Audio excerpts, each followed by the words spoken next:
Good day. My name is Michelle Lavander, and I'm the director of the USC Center for Health Journalism.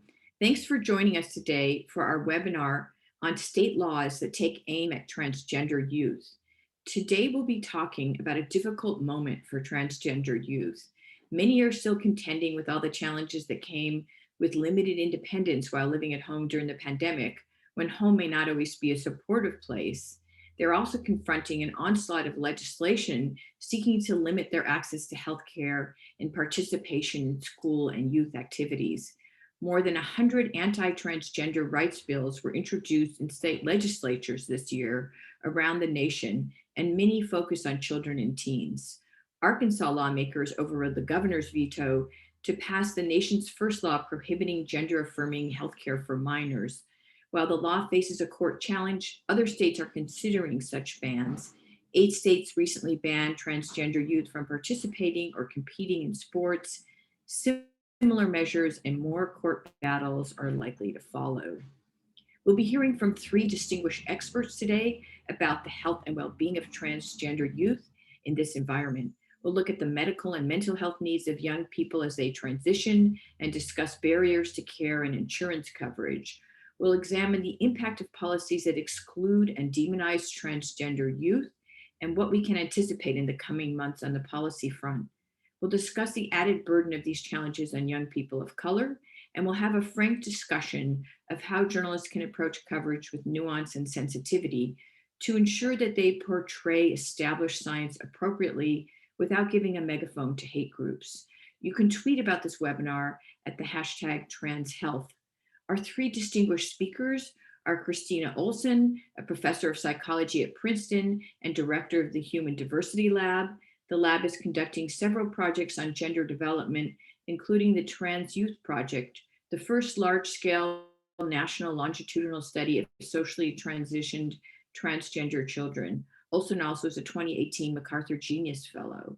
Rodrigo Tinin is a transgender policy advocacy and messaging expert. He is the executive director of the National Center for Transgender Equality. As a transgender man, his wide-ranging experience in the LGBTQ movement has included field organizing, leadership development, fundraising, and media advocacy. He also serves on the board of directors of Asylum Connect, a nonprofit connecting LGBTQ migrants fleeing persecution with resources in the US and Canada. And we'll also hear from Kate Sosin, who is the LGBTQ plus reporter for the 19th, a nonprofit newsroom covering the intersection of gender politics and policy. They are among the few out-trans hard news and investigative reporters in the nation. Kate focuses on transgender rights, incarceration, politics, and public policy, and has conducted deep dive investigations into transgender police abuse and homicides for NBC News. This webinar is made possible thanks to the generous support of the National Institute for Healthcare Management, the Commonwealth Fund, the California Endowment, and individual supporters like you. A word about our format today. We'll be hearing from our panelists first, and then we'll turn it over to our audience for questions. Because we have many people joining us on Zoom, we'll ask you to write your questions into the Q&A panel and we'll read them out. You can also write us there if you're experiencing technical problems. We'll be archiving this webinar a little later today at centerforhealthjournalism.org. Let's get started with an overview of where we are today in terms of just some core understandings around transgender youth with Christina Olson.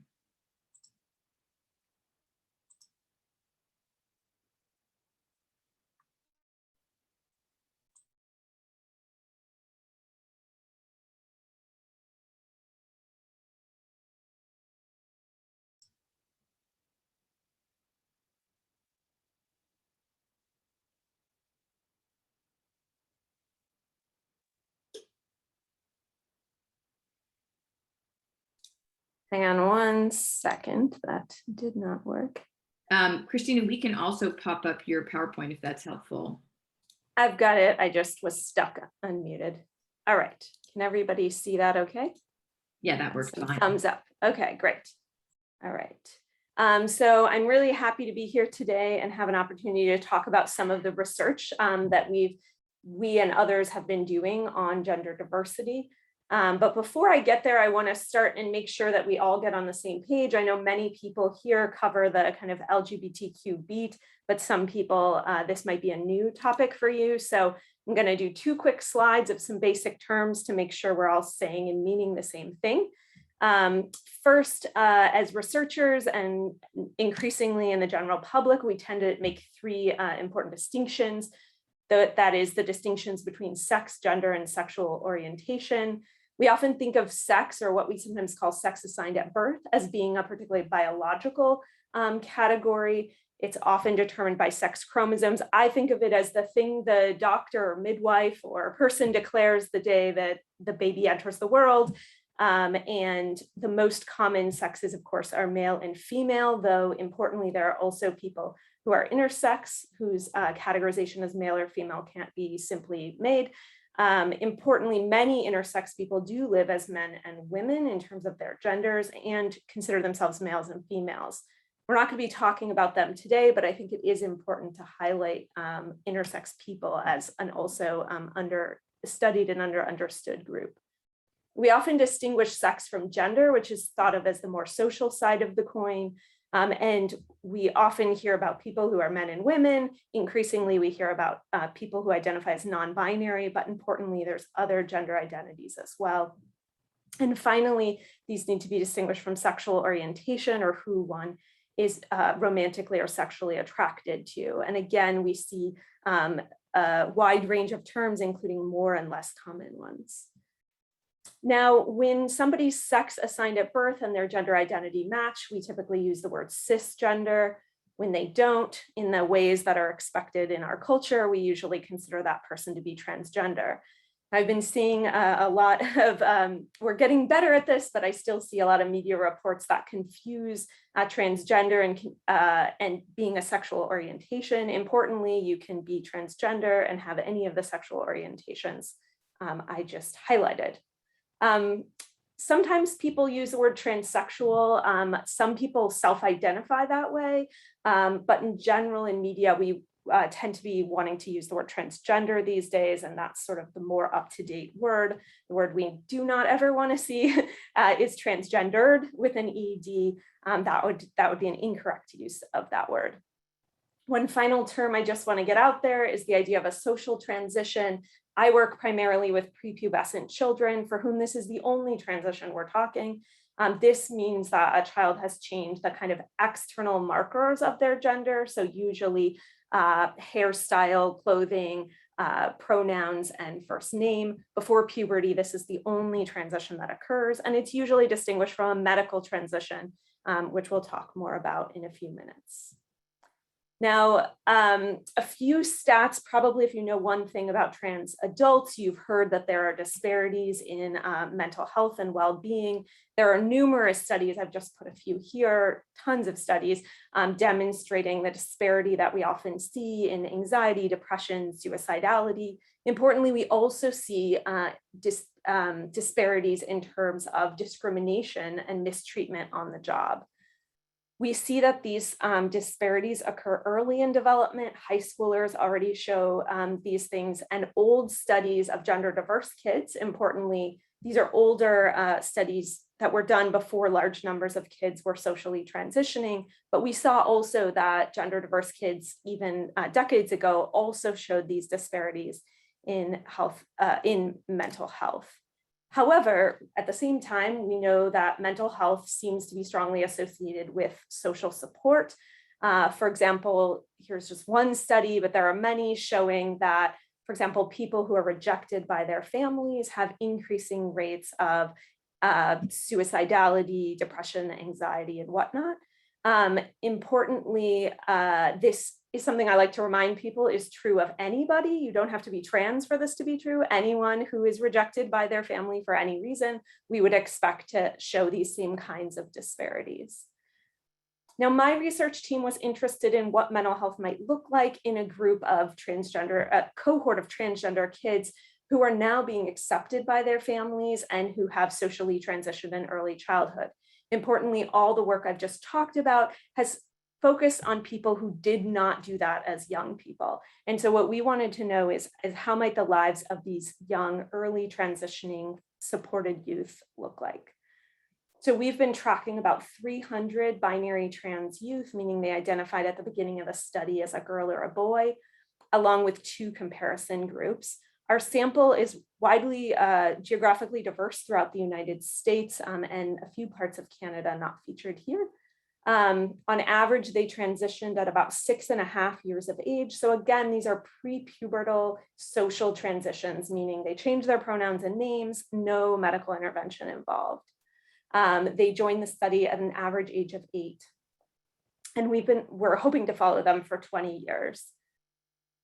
What we've been finding so far is that the kids in our study tend to be doing very well. Again, these are kids who have considerable support in their own families. And in this sample, we see what we call normative rates of depression. That is, they look like any other sample of kids you would expect to get in the United States in terms of depression, and we see only slight elevations in anxiety. We see that even within this very supported group, we still see that the more support they have in terms of extended family, peers, schools, the better their mental health and well-being. Now, importantly, the kids in my study are unique in a few ways I want to highlight. First, they came out early and they socially transitioned early. This is not the experience of every transgender person by any stretch of the imagination. And I think this is extremely important to know. It's also important to know because I think a lot of media focuses on people who have this timeline right now. That is, they come out early, they're supported early. But it's important to know that you're no more or less trans, of course, if you come out later in life, whether that's to yourself, to others, et cetera. And I think that those stories about people who maybe didn't identify that way as 3 and 4-year-olds is less heard. Also, the participants in our study by definition have substantial support from their families. They also tend to be wealthier and more educated and whiter on average than the average American family. All of those things in our society are associated with better mental health as well. So I see this as example of an existence proof, that is evidence that children can be transgender, doing well, excelling, just like their peers, but not evidence of a certain outcome. That is, you can't just suggest that any person can socially transition and their life will be better. And I think that nuance is often missed in citing our work. It's also important to remember to keep this in mind while also remembering that most trans youth are struggling, or large numbers of trans youth are struggling with anxiety, depression, and suicidality. And this is particularly true of, for example, trans youth of color, where we know that there are additional health disparities that we see in youth of color, and then you add to that the health disparities of trans youth of color, and this is a particularly important group that is underrepresented in my work.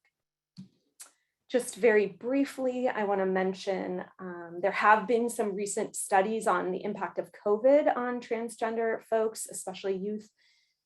These studies have largely suggested that trans youth seem to have a greater impact of COVID-19, a negative impact, and that this is largely coming from their lack of support from the normal people that they would see in a non-COVID world that are supportive of their identities, as well as lack of access to trans-related healthcare. The last thing I want to talk a little bit about are medical interventions. Again, this is going to be a very basic level overview. There are 3 main medical interventions that we talk about. Importantly, none of them apply before puberty. This is something that's often misunderstood. These apply once a child shows the earliest signs of puberty, what we call Tanner stage 2. They can become eligible for what are called blockers. Blockers functionally suppress puberty at the stage it's at. They're considered to be reversible because if a child opts out of them, then their puberty continues where it was. And these are medication that's widely given to cisgender folks for at younger ages for what is called precocious puberty, where puberty begins at sort of a what's thought of as a developmentally inappropriate age. It allows them to pause puberty and then continue puberty at the point at which their peers are going through puberty.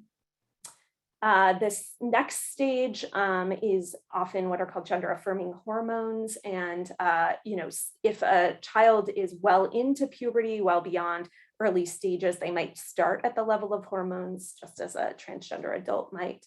And then I think probably everyone's familiar with the fact that there is also surgical options available, typically, again, later in development.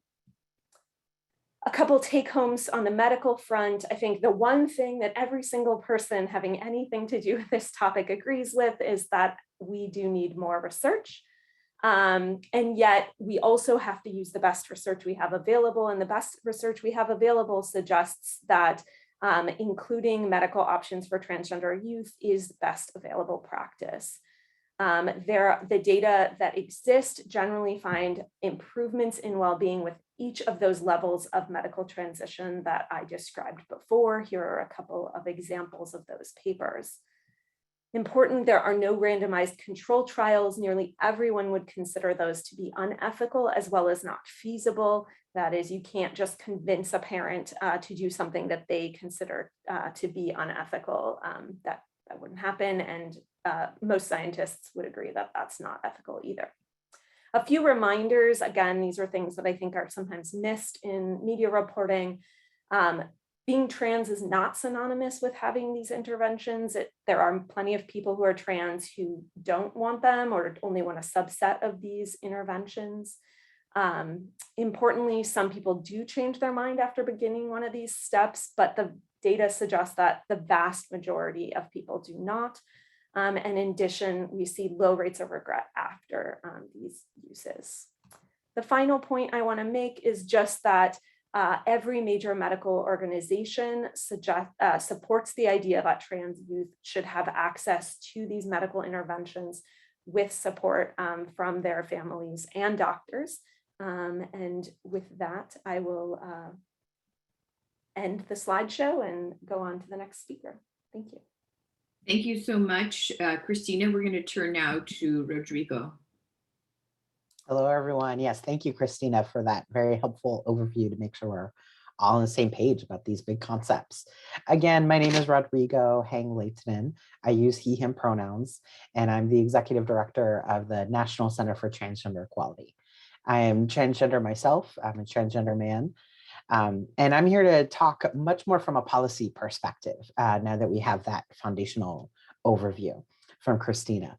So I'm going to focus really squarely on the state legislative bills that I'm sure all of y'all are familiar with to at least some extent, and that's probably what brought you here. I'm going to go over the two main kinds of attacks on trans youth that we are seeing in state legislatures. Outline a little bit about where this is all coming from, why we're seeing so many attacks now, and what it means for next year. I do have some resources that I think we're going to be dropping into the chat when we get to that point. And then lastly, I'm going to talk just a little bit about some particular issues, unique issues facing Latino transgender youth. And I'm going to try to keep it short, but definitely for the sake of time, but definitely welcome any questions about any of this or other transgender policy topics when we get to the Q&A later on. So first off, what are these attacks on trans youth? That is the main topic for today, or the kind of the hook for today is these attacks. Well, really, it's two things that we are seeing in state after state after state. And that's one, attempts to ban transition-related healthcare for trans youth, and two, attempts to ban transgender students from playing school sports. So to speak on the first one, the healthcare bans, well, these bills would criminalize transgender youth accessing this care. That is the exact same kind of care that Christina was speaking to. In the opposition, meaning ideologically anti-LGBTQ people, have spread a lot of misinformation about 8-year-olds having surgeries or something like that. That is the image that they have conjured up to attempt to justify these bans. But to echo what Christina was saying, that I think is just so important to set the record straight, when we are thinking about transgender youth accessing transition-related care, we're mostly really thinking about mental health care, so that they have a therapist or a counselor or someone who they can feel comfortable speaking with. And we're largely dealing with puberty blockers, or what are also called hormone blockers. So again, these are generally considered reversible. They have absolutely been researched by all the relevant medical institutions. I mean, this is almost like routine care that is not even exclusive to transgender people. And yet the opposition, ideologically anti-LGBT people, are outright lying, saying that it's about something else. Now, this is very high stakes because, generally speaking, it is already difficult for a young transgender person to access healthcare at all. There are not enough doctors out there yet that are fully informed about transgender health and are able to really care for us adequately. To then put yourself in the shoes of a young transgender person, a younger person, someone who's especially a minor, is much less likely to be able to just get on a bus and travel a long distance to find that one affirming doctor in the 4-hour radius of where they live. I mean, young people, again, there's not enough doctors who support us to begin with. So a lot of us transgender people do have to, or feel at least, that we have to move or travel long distances to go to the nearest big city to find that healthcare. And young people are really less likely to even have those resources.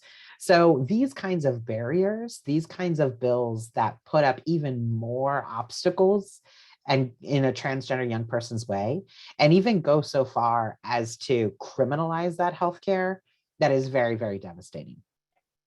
Now, to speak to the second kind of attack on trans youth, that is the sports bans.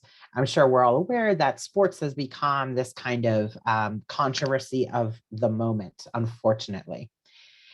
So again, these bills would essentially ban transgender youth from playing school sports. And I call them bans because if a young person is not allowed to play on the team of the gender that they actually live as every day, that means they can't play on a team at all. Some of these bills do single out trans girls, which it makes these attacks even more targeted. Now, it's really important to understand that there is also a racial justice component to these sports bans, especially. Overwhelmingly, the young trans girls who have been villainized and turned into kind of these poster children of anti-LGBT ideologues are Black young girls. And that is not a coincidence.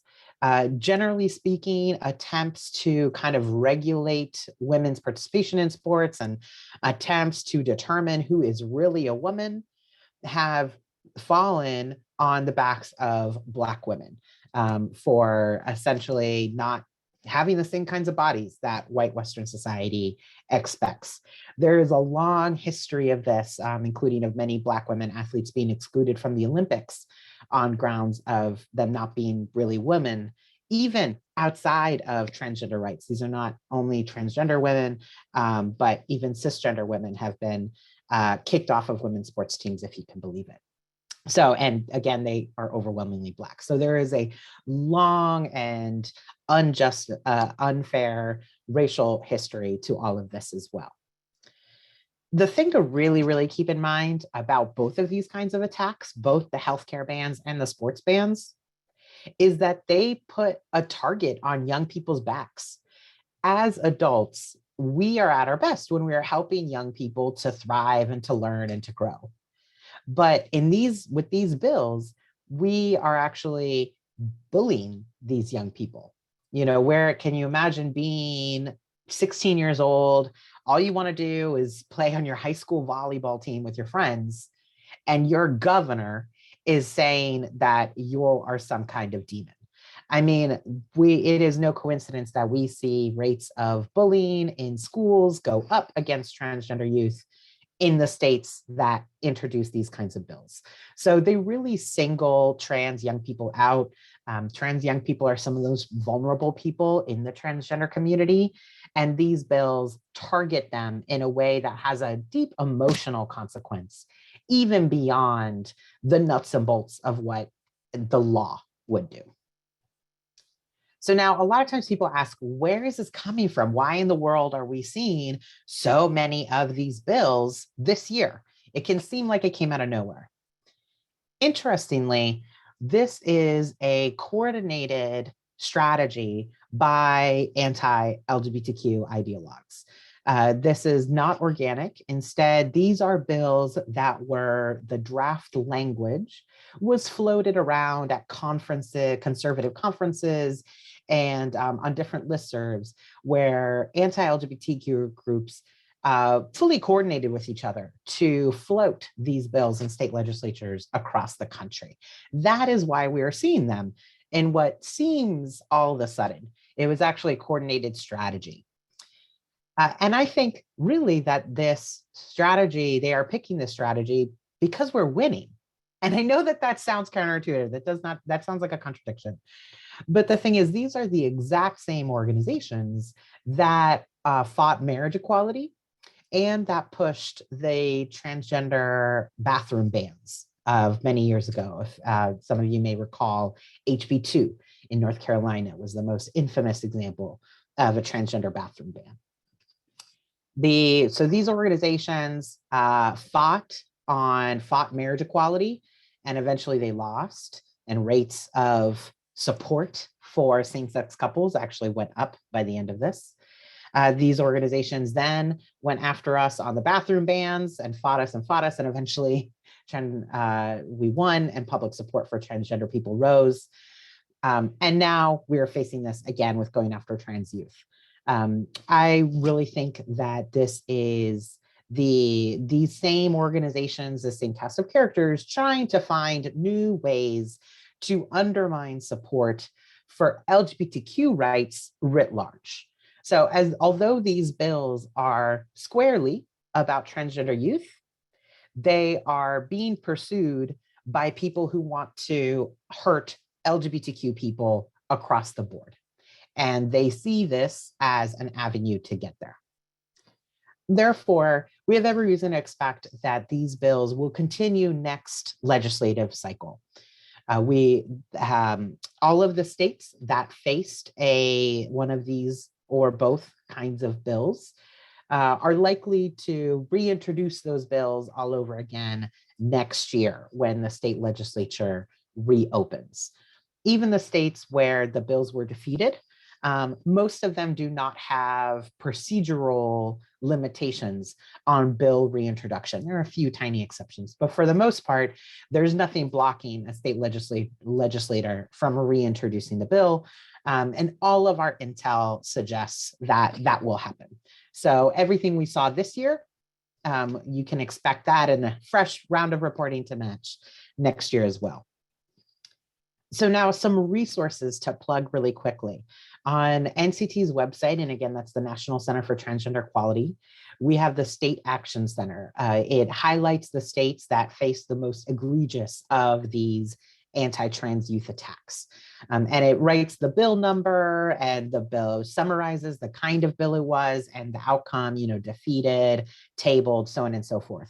So that could be a really handy resource if you're running any stories about this pattern of attacks, or if you are state-based and you want to know what happened in your particular state. So again, or I would say that go to transequality.org.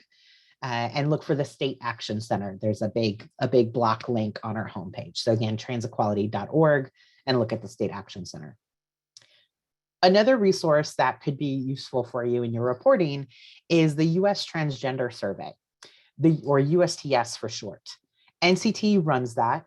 It is the country's largest and most comprehensive study of transgender adults' experiences. Now, to be clear, these are adults, right? So everyone in the survey is 18 plus. not youth, unless you work at a place that defines youth as 24 and younger. That is used sometimes as well. But it's a really valuable resource for measuring different rates of discrimination. It has all sorts of information like how many people report being discriminated against in public accommodations, like in stores or on the bus or at a park.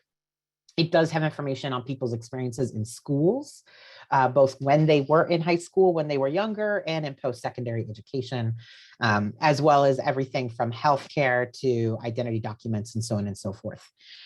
And I really want to offer that there are state breakout reports. So you could pull the data very easily for just Florida or just Georgia or just Mississippi. Wherever you live or are reporting on, you could pull, we have already prepared the data for all of these states. And in the future, we're going to do them on we're aiming to do them on the territories. We also have breakout reports by veteran status, by bisexual, transgender people, and by race, Black, Latino, Asian American, Pacific Islander, and American Indian, Native American. Those are 4 different reports where you can see transgender people's experiences. And I will end on a few notes. I'll have to keep this short for the sake of time. Happy to elaborate in the Q&A, but a few notes about the unique experiences or barriers facing Latino transgender youth. The biggest issue that really sticks out is family rejection.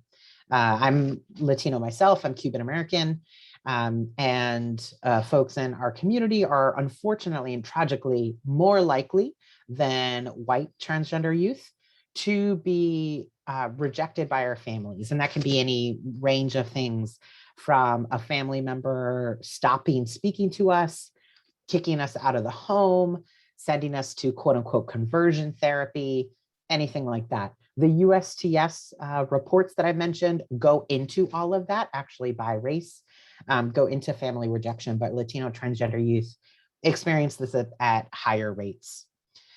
And one of the last thing I'll say is that, the reasons for that are complex.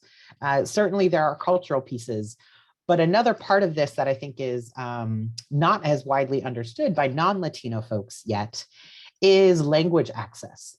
Many of the resources that are out there for parents of transgender youth in the United States are only available in English.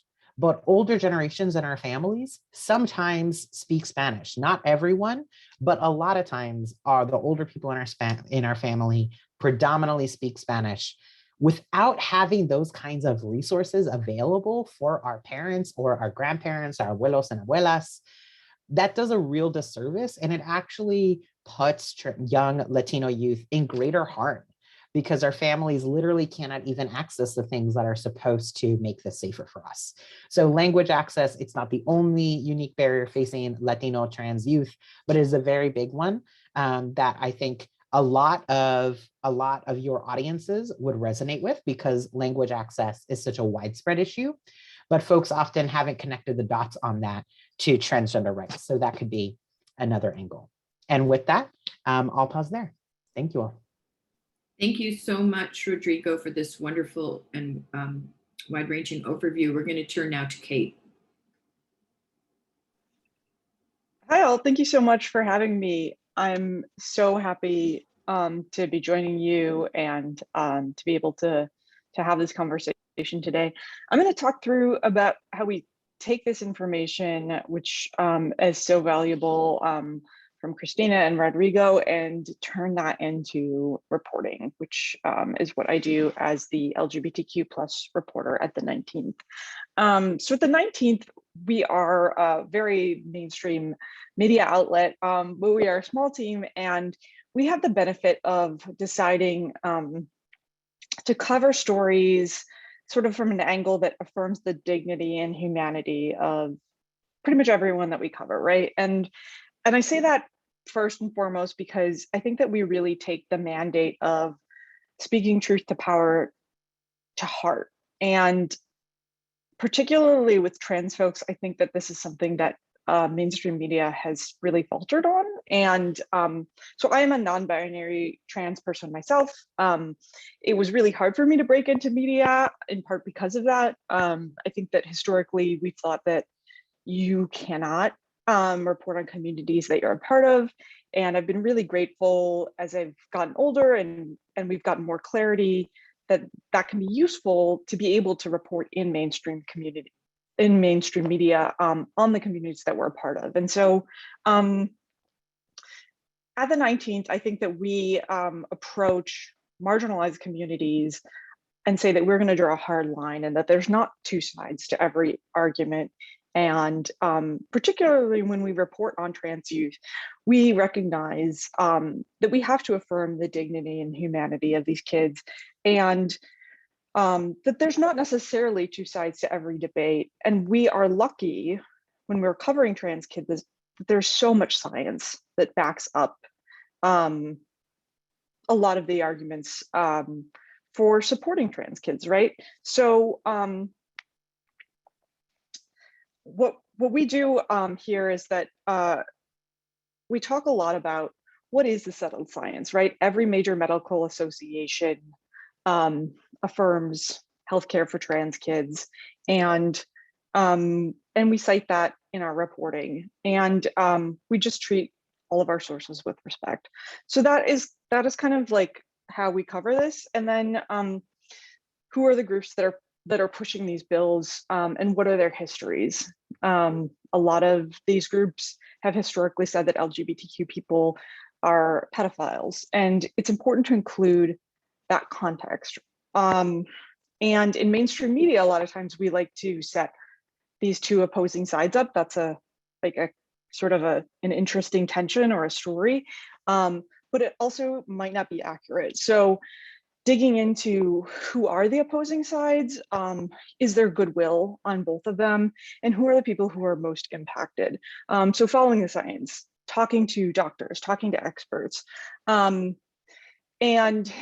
I think a lot of times in media, we problematize our sources, right? It's trans people trying to enter sports. It's trans kids trying to get healthcare and messing up the system instead of the system itself, right? And so for us, at the 19th, where we cover the intersection of gender and politics, what we like to talk about is gender being the problem, right? So, which is not to say that all gender is bad, but to say, what are the constraints of gender that are not working for some folks, right? Gender historically has meant that women were not allowed to vote, or maybe couldn't wear pants, or that men were responsible for taking out the trash or couldn't cry. And in the case of trans kids, right now it means lack of access to appropriate counseling or medical care, or in some cases, the clothes that they want to wear. And I think that when we start to break apart those systems and think in a way and talk to sources in a way that affirms them, that empowers them to tell their stories, then we start to complicate this issue and sort of break it out. So instead of problematizing the children that want to participate with their kids in a game of soccer, like after their 7th grade classes, we start to talk about, well, why is it a problem, right, that these systems exist? And so there are a few things that I want to direct you to that I think would be really helpful if you're having some serious questions about this and you're reporting and you're on deadline and you're like, okay, but how do I do these stories? First of all, the Society of Professional Journalists and the Transgender Journalists Association has a hotline that's staffed all the time. If you're on deadline in the middle of the night, you can call them up and ask them questions about race and gender. And we've talked a lot about how Rodrigo touched on this, how this is an issue of often race and gender sort of meeting, right? So a lot of these bills were born out of scrutiny around 2 transgender women who were runners in Connecticut, 2 track stars, Black trans women who are really successful in their sport. And they are, they've they've just been hit with a lot of scrutiny because they're Black trans women. And a lot of times we see this over and over again, right? It's Black athletes, it's Black women who are really scrutinized. So this race and gender hotline is really useful if you are reporting and you want to get some of those nuances, you want to run your stories by folks who are in the business, who are working in ways that we are. And then the other thing is, what I would encourage folks to do is, we've seen this story over and over again, which is like, these bills are passing, what does it mean? And that's a useful story, it's a helpful story. And I think a lot of us in media are figuring out how to tell that story, but there are other stories that are coming from this. And I want to talk us through one story that we did the 19th as an example of how to look bigger at how these bills can impact the trans community. So last year, we had 44 transgender homicides.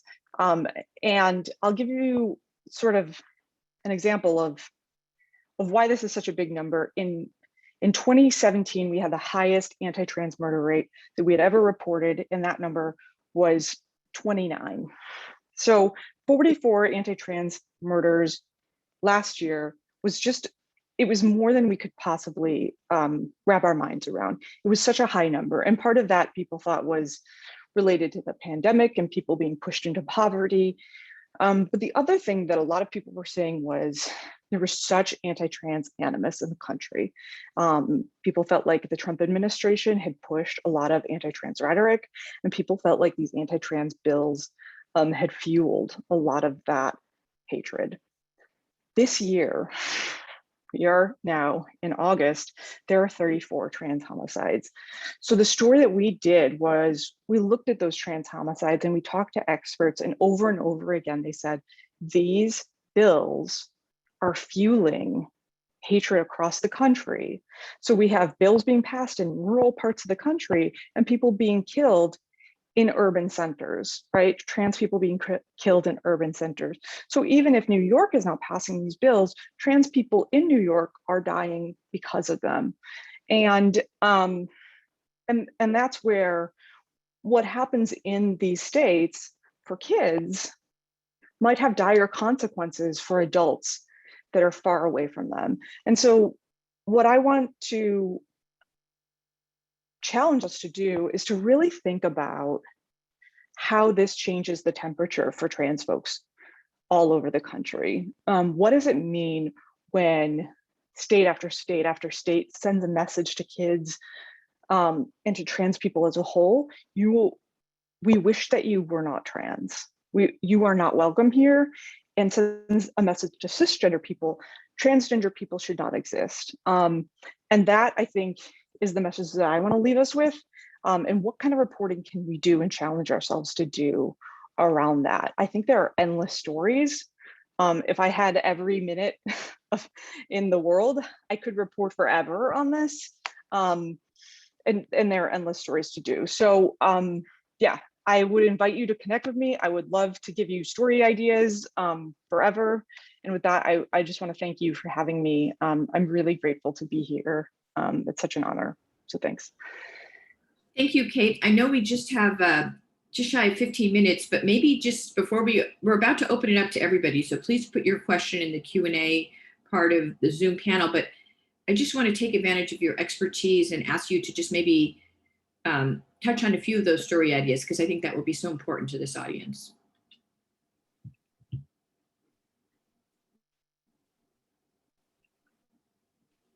Sorry, I was reading the question. I was reading the questions.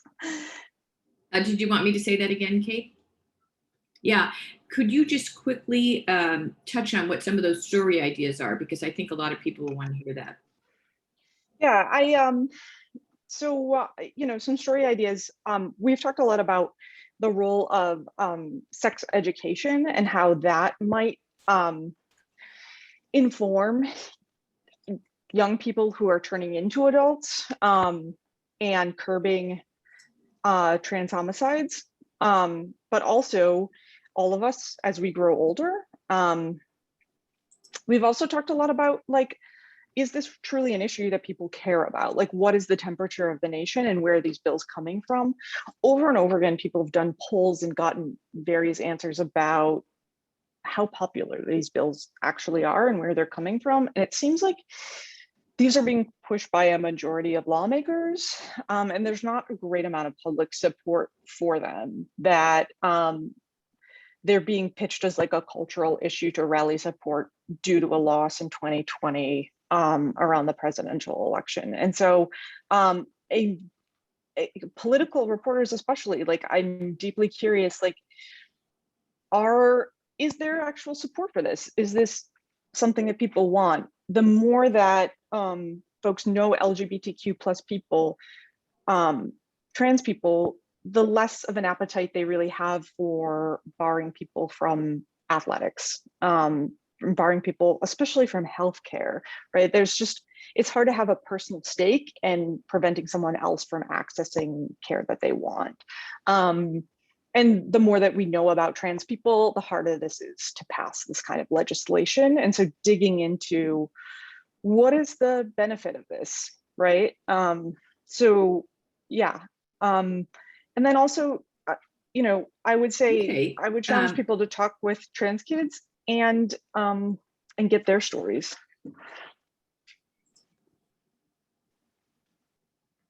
Thank you, Kate. We just have a couple of questions here. So I just want to invite everyone else to take advantage of this incredible collection of experts here and to share your questions for our panelists. But we'll start out with one from Elizabeth Lavinka, who says, what are some specific organizations pushing anti-transgender legislation who we should have on our radars? And I think any of you can answer that. I'm guessing Rodrigo and Kate might have something to ask. Well, the top one that I would always start with is the Heritage Foundation. You all may already be familiar with them from their attacks on access to the ballot, voting rights, and all sorts of issues out there. Heritage Foundation is multi-issue, but they do a ton of work on undermining LGBT rights. So Heritage Foundation is one to look into. One that is more narrowly focused on LGBT issues, not entirely, but more in that lane, is the Alliance Defending Liberty. They file lawsuits continuously to try to attack LGBT rights. Kate, I'm sure, has done a ton of reporting on this as well, so don't know if you have ones to add. Kate, did you want to add anything or okay? And then we have a question from Jessica Fregni, who says, my question is, aside from the typically covered angles of sports bans and bathroom bans, what are other ways that trans youth face discrimination in schools? I report on educational equity. I'm looking to explore ways that schools can better support and affirm trans youth. Well, one education issue to lift do any of up our panelists want to take that? Oh, can you all hear me? Oh, okay, good. Yeah. One of the education specific issues facing trans youth is dress codes. And that might sound surprising, but a lot of schools have gendered dress codes where they say, this is what girls should wear and this is what boys should wear. Well, first of all, if a student is or comes out as non-binary, meaning they do not identify as either a boy or a girl, well, what uniform are they supposed to wear? It is a landmine for them of school discipline. But even for trans youth who do identify as boys or girls, men or women, and they just happen to also be trans, dress codes are very frequently used as a way to, as a weapon against trans students.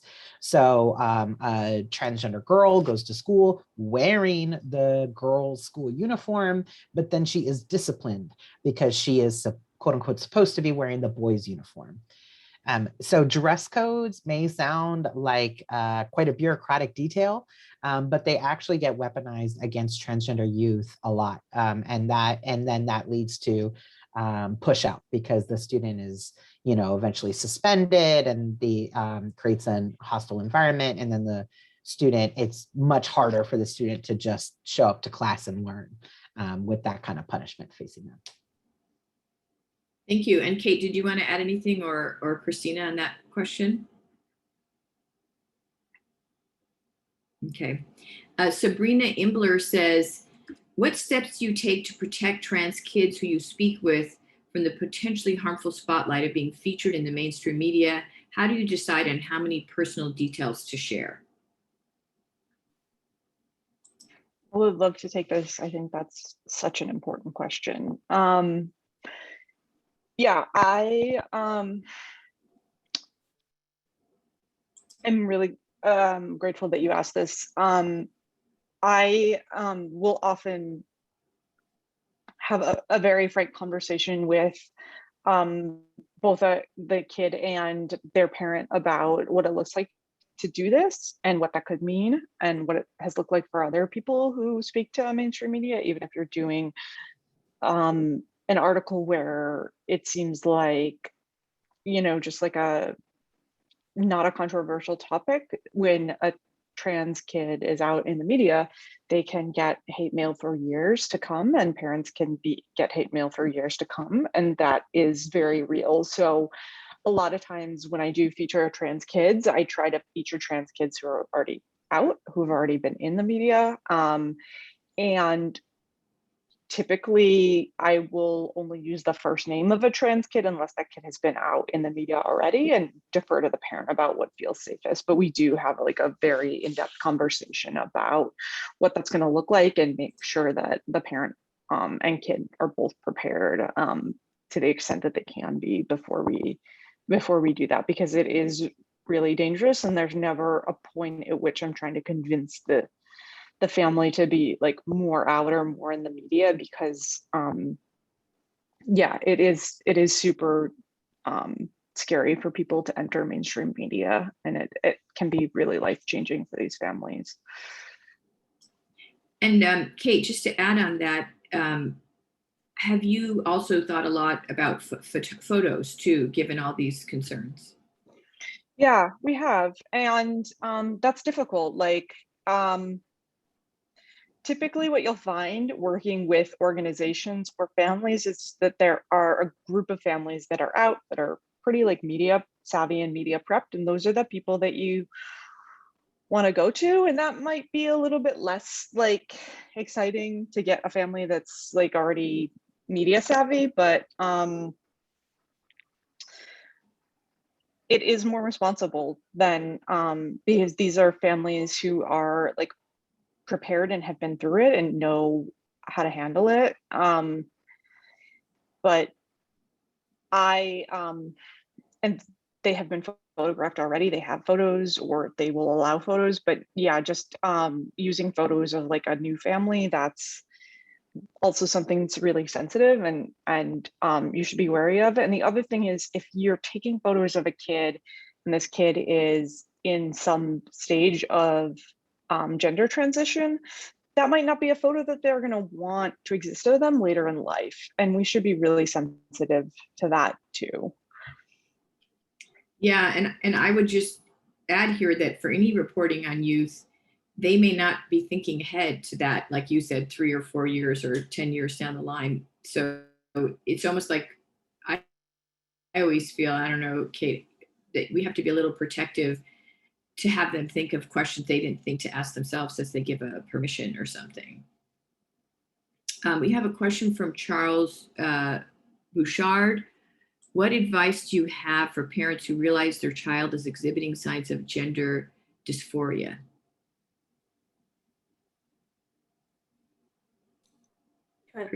I can talk a little to that. So just to clarify, I'm not a clinician, but there are clinicians all over the place. And some people choose to get more information from an expert, somebody who has worked with gender diverse people in the past. Now, it's important to recognize that sometimes kids are actually not having dysphoria just because they are identifying as another gender. So some people actually suggest that parents might want to go to get more information from an expert and then kind of gauge whether the youth themselves need. So we often see this with, 4 and 5-year-olds for whom actually, other than adults in their world, like no one actually has a problem with their gender or using the pronouns and identity that they prefer to. And so those folks sometimes are taken to psychologists who are then like, there's no problem here to solve. This kid is happy and content. And so I would urge parents to be careful about what the child actually is needing. But very often they are needing extra information. The child wants more information. They want someone that they can talk to. And I think bringing in a psychologist, a social worker, somebody with expertise. There are more and more LGBT community organizations. I always say like the old school, like PFLAG in your community often knows some folks that you can get in touch with who are more knowledgeable about LGBT issues. So I think that can be a helpful first step. Johanna Ryan shared an article talking about side effects of, I hope I'm pronouncing this right, Lupron, and for girls who are given these drugs to prevent medically precocious puberty or off-label to delay normal puberty for a few years to make them taller. She says the side effects were severe and apparently lifelong. Is this an issue that's being encountered for transgender youth or youth who are transitioning? I'm happy to talk a little about that. So again, not a clinician, not a doctor, but what we know about that is exactly why people are continuing to study Lupron. Now, importantly, some kids with precocious puberty are on Lupron for substantially longer than trans youth are. So these days, I mean, it all has to do with when a child begins puberty, when they decide if they're going to begin gender-affirming hormones.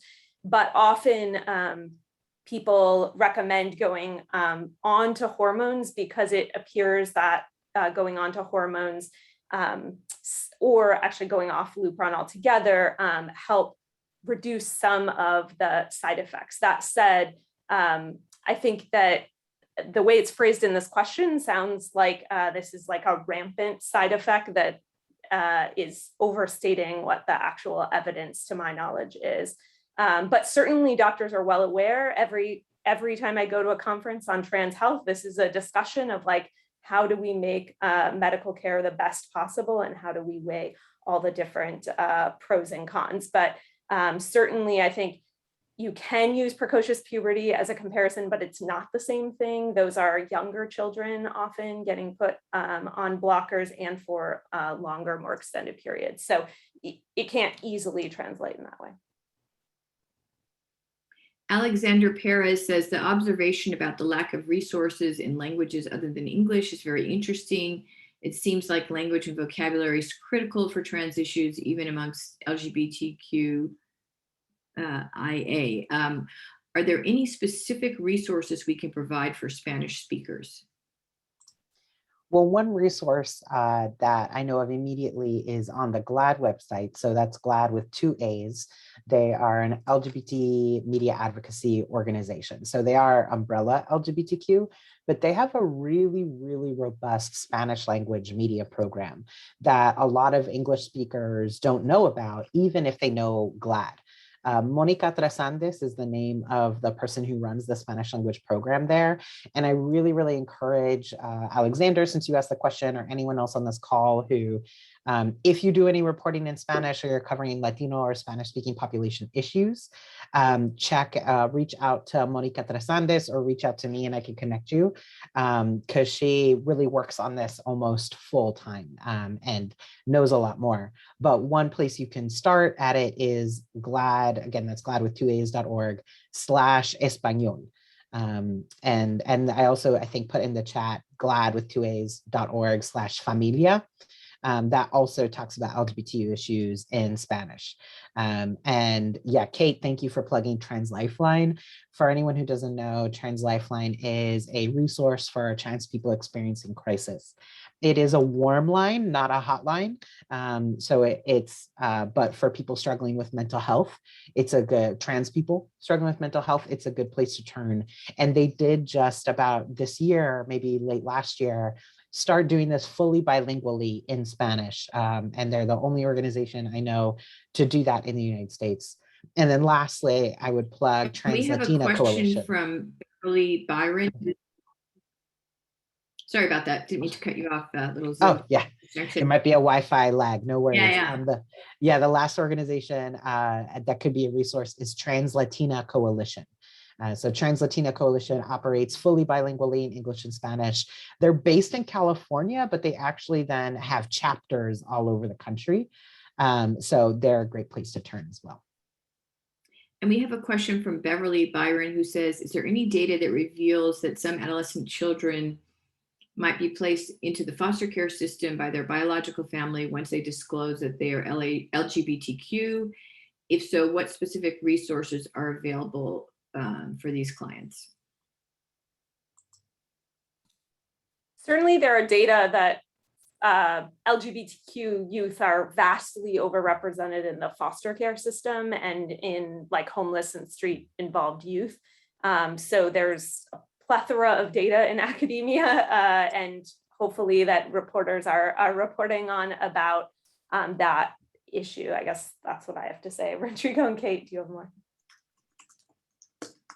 Okay. Yeah, that's definitely right. And a good organization that has a lot of data and reporting on this is True Colors United. True Colors United focuses on LGBTQ youth homelessness, but they do a lot on the foster care system as well. And we have a question from Martha Rosenberg. Other than greater awareness, acceptance, why have trans rates in the young as high as 1 in 10 gone up so dramatically? I mean, Martha, I think you just named it, to be honest, which is visibility and acceptability, right? The more that people feel safe coming out and are aware about their ability to live safely and openly, they will. We have records of trans folks existing for as long as people have existed in society, in all cultures. So yeah, gender has been a problem for all of us in lots of different ways for forever, right? And all of us have smudged the lines of gender in lots of little ways. For trans people, it's particularly problematic. But yeah, it seems like more and more folks are coming out as trans because there's more and more visibility for trans people, and we see all the options for our lives in terms of who we can be and grow up to be. Can I add one point on that?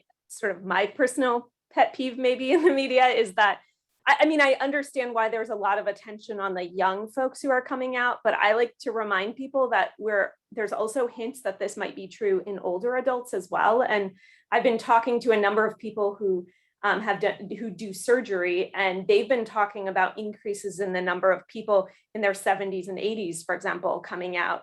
And I think someone wants a story, like I want more stories about that and what's going on. And those are the people that when I give public talks, come to me at the end and say, I'm 72 years old and I never thought there would be a day where I would hear an academic give this talk and that I would say out loud, I am a trans woman and I am coming out today because I see these young people and they can do it, I can do it. And so I think there is a story there that we don't talk about as much because it's so much more visible in young people, but I wouldn't be surprised if we had good systematic data that we're seeing huge increases as well in coming out in older adults. Thank you. That is a great suggestion and story idea, Christina. I think our time is up, unless there is another final point or two that any of our panelists might want to just speak to after our conversation today. Any final comments or suggestions? Well, one thing I would plug on the topic of reporting on trying to find trans youth spokespeople, in the situation where you can't find a trans young person who is comfortable speaking to the press, another option is to then find trans adults in that state or in that jurisdiction. I think it's 100% correct to start with trans youth if that's the focus of the topic, especially in a state bill. But all of us trans adults were young people at one point, right? And so that way, at least you get a trans perspective in the story, because the worst outcome is if there's no trans voices in the story at all. So if you can't find a trans young person, which it is commendable to try, but if you can't, then interviewing a trans adult in the state is a good backup plan. But thank you all for being here today. Yeah, and I just want to add, if you are a trans editor, if you are an editor or someone in a hiring position in a newsroom, the Transgender Journalists Association has more than 400 members.